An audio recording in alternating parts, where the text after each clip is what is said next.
Le bombardement des positions du Polisario par l'armée marocaine après la récente attaque la région du Sahara a connu une nouvelle escalade militaire ces derniers jours après que le Front Polisario a revendiqué une attaque ayant visé les environs de la ville de Smara à l'aide de projectiles tombés dans différentes zones proches de la ville. Selon plusieurs sources médiatiques, l'incident n'a pas causé de dégâts majeurs à l'intérieur de la ville, tandis que des équipes des Nations Unies se sont rendues sur place pour constater les faits.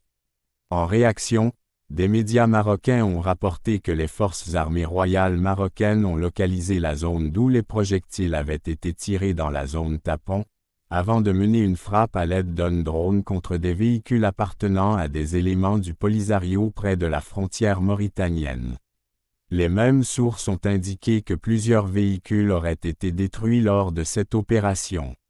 Cette évolution s'inscrit dans le contexte des tensions persistantes entre le Maroc et le Polisario depuis la crise de Guerguera en 2020, qui a marqué la fin de la période de calme relative ayant suivi le cessez-le-feu de 1991.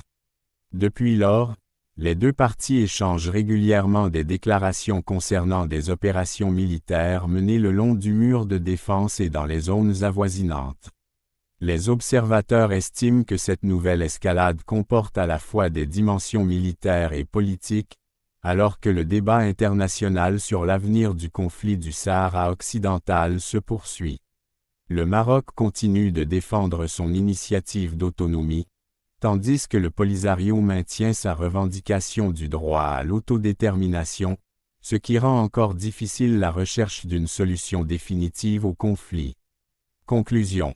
La récente attaque contre les environs de Smara a entraîné une riposte rapide de l'armée marocaine, qui a ciblé des positions et des véhicules présumés liés à l'opération. Cet épisode illustre la persistance des tensions militaires et politiques autour de la question du Sahara occidental.